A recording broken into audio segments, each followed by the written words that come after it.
दिख रहा है आपको, ग्रेड 9 का, और ये अपने स्कूल में आया। इसमें ना सारी जो हमारी लैब में मैनुअल्स यूज होते हैं, जैसे कि मान लीजिए बीकर है, टोंग है, तो ये सारी चीज़ों से मैं अभी आपको इंट्रोडक्शन करवाऊंगी। चैप्टर वाइज देखिए इसमें अलग अलग चीज़ों के किट्स दे रखे हैं। तो सबसे पहले जो अभी हमने फर्स्ट चैप्टर किया है ना, सॉलिड, लिक्विड और गैस वाला, तो वो मैं आपको बता रही हूँ। ये देखो, जैसे कि ये वाला किट है, इसमें क्या लिखा हुआ है, स्टेट्स ऑफ मैटर। एक बार सारे बच्चे देखना, ध्यान से देखो, स्टेट्स ऑफ मैटर दिख रहे हैं।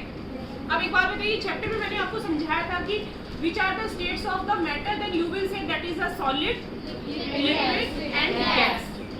तो अब हम इसको ओपन करके देखते हैं कि इसमें हमें क्या बताया गया है। तो देखिए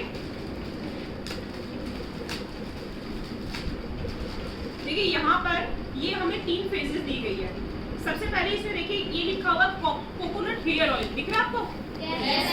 तेल होता है ना, तेल, ऑयल। तो ये बताओ कौन सी फेज है? लिक्विड। कौन सी फेज है ये? लिक्विड। कोई डाउट है क्या इसमें? चलो ये बता दे, तो एक प्रॉपर्टी और बता दो लिक्विड की। लिक्विड की एक प्रॉपर्टी क्या होती है सिंचन, नहीं पता? क्या बताओ?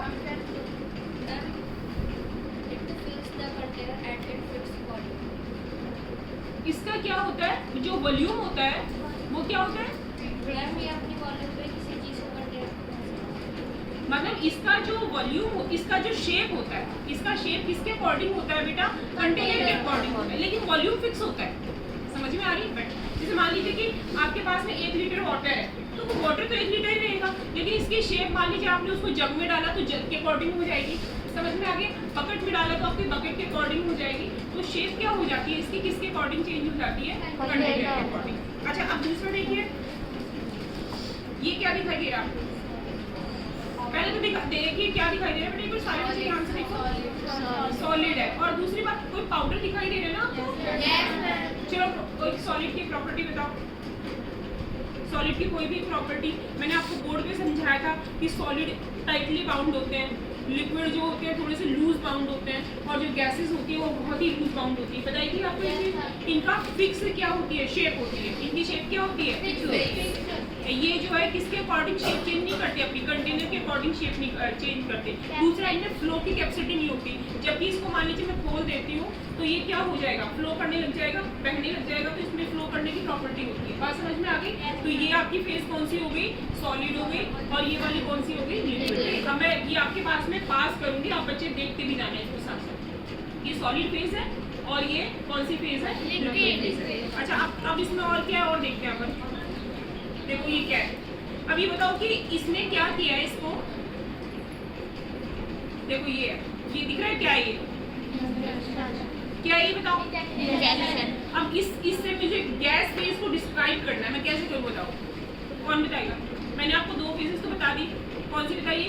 सॉलिड फेज, और दूसरी क्या बताई? Liquid phase. इससे मैं गैस को कैसे डिफाइन करूँ बताइए? अरे कुछ नहीं करना, मैंने देखो इसको ऐसे किया, ठीक है? अब इधर एयर फील हुई, थोड़ी सी एयर फील हुई ना, ये देखो ऐसे लगता है थोड़ा सा, तो इसका मतलब कोई ना कोई चीज टच हुई है, तो वो कौन सी है? वो गैस है। बात समझ में आ गई बेटा? तो गैस के पार्टिकल्स क्या होते हैं? दूर दूर होते हैं एनवायरनमेंट के अंदर, इनके अंदर जो बॉन्ड होता है वो भी वीक होता है। समझ में आ गई? और ये क्या होते हैं, ये आपस में क्या हो जाते हैं, कहीं पर भी फिक्स हो जाते हैं। इनकी ना कोई फिक्स शेप होती है, ना ही इनका कोई फिक्स क्या होता है? वॉल्यूम। अब एक बात बताइए कि जब हमने चैप्टर शुरू किया था तब हमने बात की थी कि सॉलिड, लिक्विड और गैस का। ये भी दिखाओ बेटा सबको। चलो एक बार मैं ना सॉलिड, लिक्विड, गैस से जो आपको करवाने के लिए एक बार बता भी देती हूँ कि इसमें हमारे पास क्या क्या। देखो ये मैं आपको पढ़ाऊंगी क्रोमेटोग्राफी। जैसे हमारा चैप्टर आएगा, ये जो फिल्ट्रेशन सेपरेशन वाला चैप्टर आएगा, तो इसमें क्रोमेटोग्राफी टॉपिक है, तो ये क्रोमेटोग्राफी का टूल है। इसके बाद में देखिए एक साउंड का बहुत अच्छा चैप्टर है आपके सिलेबस में। तो जब हम साउंड का चैप्टर पढ़ेंगे तो साउंड से रिलेटेड ये क्या है हमारे पास में टूल्स है। देखिए इसमें बैलून भी लगाए गए हैं, इसके ऊपर हम बैलून लगाएंगे, फिर हम इसे एयर को इसमें क्या करेंगे, फिल करेंगे। जब हम इसको ऐसे यहाँ से प्रेस करेंगे तो आवाज़ के साथ क्या निकलेगी, इसमें एयर निकलेगी। बात समझ में आ रही है? फिर इसके बाद में इसमें क्या है, देखो ये टिंडल इफेक्ट है, ये तो मैं आपको बताऊंगी सोल्यूशन वाले चैप्टर में। इसके बाद में देखो ये फिल्टरेशन प्रोसेस है। ये फिल्टर पेपर जानते हो? फिल्टर पेपर जैसे हमारी किचन में चाय छानने के लिए छलनी यूज करते हैं ना, तो हम लैब में क्या यूज करते हैं? फिल्टर पेपर यूज करते हैं छानने के लिए, ठीक है। और ये देखो, इसको हम बोलते हैं टोंग। ये दिख रहा है आपको? ये दिख रहा है? जैसे किचन में वो होता है ना, आप इसे पकड़ते हो, तो ये क्या होता है? लैब के अंदर टोंग होता है। ये देखो, ये दिख रही है आपको? ये सबको पता है, फिर भी मैं बता देती हूँ। इसको हम क्या कहते हैं? Test tube. क्या करेंगे बेटा? अभी मैं ये बोल रही हूँ, जब हम इसका एक्सपेरिमेंट करेंगे तो मैं इसको खोलूंगी।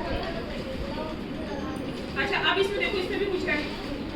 ये भी टिंडल इफेक्ट है। टिंडल इफेक्ट बहुत अच्छा दिखाई देगा आपको। सॉल्यूशन वाली चैप्टर में बताऊंगी।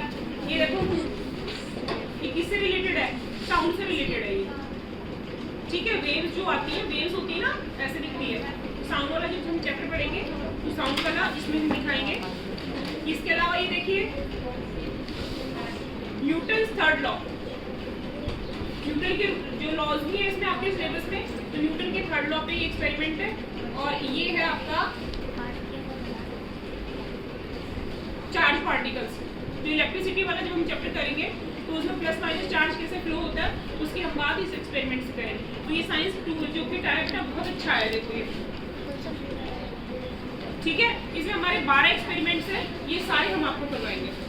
तब तो इसमें तो आज हमने वो जो सॉलिड लिक्विड गैस का देखा है, ये बस सारी बच्चे उसको देख लो, और उसको आपको क्या करके लाना है? एज वेल आपको अपनी नोटबुक में ड्रॉ करके लाना है कि सॉलिड में ये एग्जांपल्स आएंगे।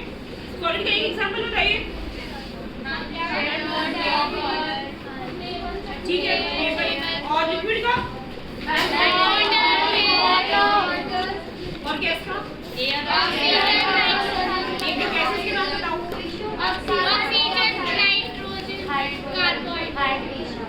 और बताइए, कार्बन डाइऑक्साइड, ठीक है। ये बेटा इसमें डाल देख नहीं सकते।